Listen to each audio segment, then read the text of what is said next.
What is feminism? Well, that's a question that has multiple answers. However, we will start at the very beginning in order to acquire an idea of the concept. Feminism is usually divided into three waves. The first wave started in UK and United States with the movement of the women which fought for the same rights and equality between women and men in politics. It's what is known as the fight for the vote. We will get to know the most important figures of that time, like Mary Wollstonecraft and the Quaker movement who gathered at the Seneca Falls Convention. In UK, we will focus on the suffragettes movement and their struggle to be treated as equals in the legal field. It is not until the beginning of the 20th century when the women got the right to vote and other few rights, like reproductive and ownership rights, but not enough nevertheless. After some years where the traditional values stopped the progressive breakthroughs in the society, feminism came again with new vindications.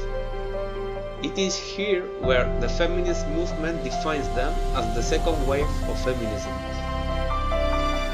Now their focus will be not only on politics but in the cultural field too.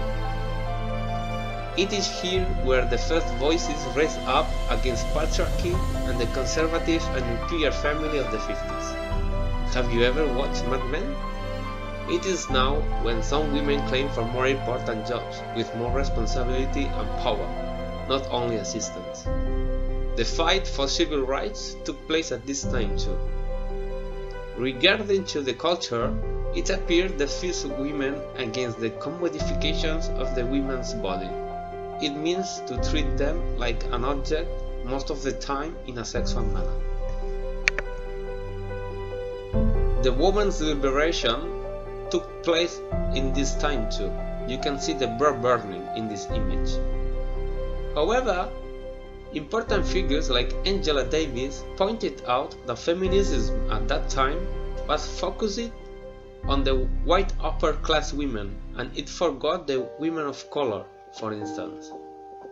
This was the root of the creation of the third wave, much more heterogeneous and with a lot of extremes inside itself, such as the punk or the libertarian feminism, which claims that only the woman is the owner of her body, and she can do whatever she wants with, among a lot of different vindications that we will see on this course later.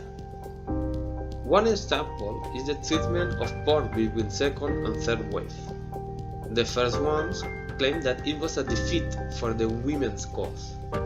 The second ones, on the contrary, defend that only the woman is the owner of her body and she can do whatever the hell she wants with it. All the extremes inside the third wave of feminism reflect the subjectivity of it in front of the collectivity in the second wave. It was more homogeneous. We will take the ideas about sex and gender of thinkers like Simone de Beauvoir and Michel Foucault in the 60s and connect them with the new ideas about gender identity of Judith Butler. It's here where we will distinguish sex from gender. Then we will discover the idea of sociologists that gender is a social construct and it is not fixed. It has some biological influence, but each of us build and change over life our gender. That's why there is a lot of gender definitions. There are a lot of gender identities. For instance, the United Nations recognizes 112. This is the dichotomy nature versus nurture. As we are studying feminism from an historical and sociological point of view, we will focus on nurture. To end our course, we will analyze if the English language is sexist and why it's important to amend it. As language performs our reality, statements like "be a man" or "he runs like a woman" show us that there are a lot of gender roles and gender stereotypes in the English language. To finish, we will see derogatory terms that diminish the women. I hope you all enjoyed this course.